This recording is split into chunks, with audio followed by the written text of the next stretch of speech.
Hey, Bert, great to talk to you. Great to talk to you, Gary. Missouri, third best state in the union.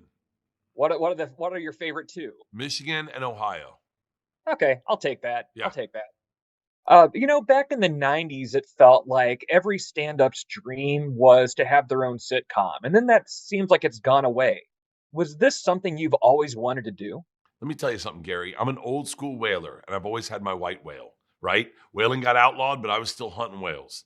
And this has always been my dream. It really has. I did a movie, and that was an amazing experience. And I think I fell in love with acting doing that. But yeah, a TV show about my life. I mean, I really think that's the extension of stand up, quite honestly.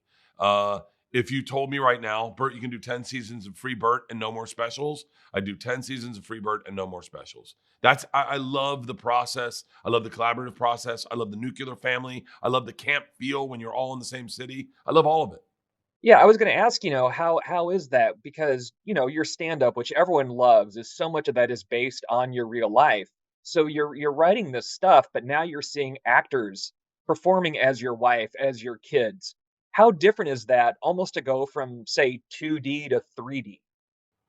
You know what's interesting is a lot of the stuff you want to pull stuff that I've talked about in stand-up specials because you know it works, but you had to kind of fictionalize it. So like one of the big plots of this, I'm not giving anything away, it very quickly happens in the first episode, is I go on a live stream on T-Pain's live stream with Pac-Man Jones, and I kind of make life tough for my daughter at school. That is a real thing I did. So many times we didn't know which one to pick from. So we just were like, let's create one. I mean, I talked about Isla getting her period on Conan. Didn't run it by her.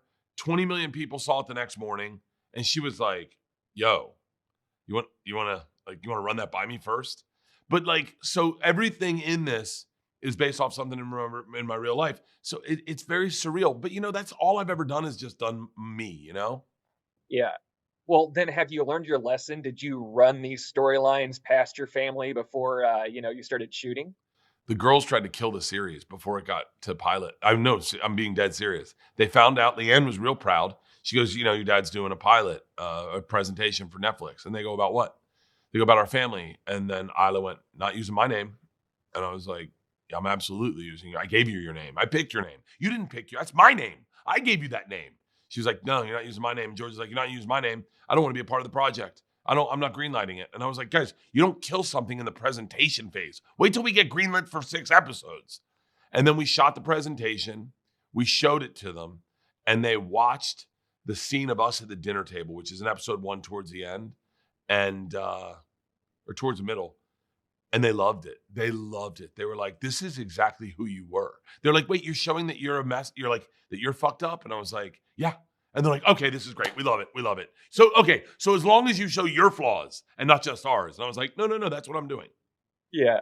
Well, it sounds like maybe they've got a career as Netflix executives wanting to, give you notes already and cancel shows and, so they've got that lined out for them. They had notes about what they were wearing. They're like, can we pick their outfits? I was like, no, you can't pick their outfits. Yeah. Isla's going to dress like Big J. Okerson and George is going to dress like a tree hugging hippie. They're like, that's what we really look like. You're like, not on my show. Guys, uniforms. You're still little girls. Good God.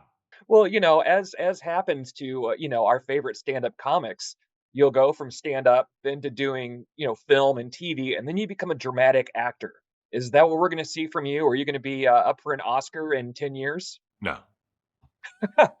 Unless something dramatic happens to Bert and I can make a movie about something dramatic that happened to Bert, I doubt it. And by the way, I wouldn't even want to share that. I got to be honest with you. I've never been into serious movies. I'm not into scary movies. Thrillers, I can watch. I can watch action stuff like Mission Impossible. But comedy has always been what makes me happy. I mean, I'm like a Fletch Caddyshack kind of kid, Like Yeah. I live in comedy. That's my favorite thing. A new comedy comes out and I watch it.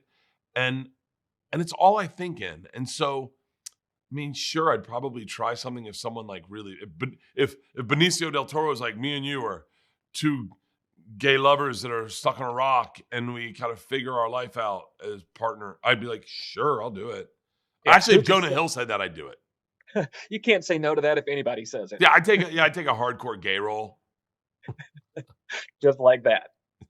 Just to kiss a dude and get away with it. There you go. Well, thank you so much for being on Gary Talks. I love the show, and I hope everybody checks out Free Bird on Netflix. Gary, thank you so much, brother.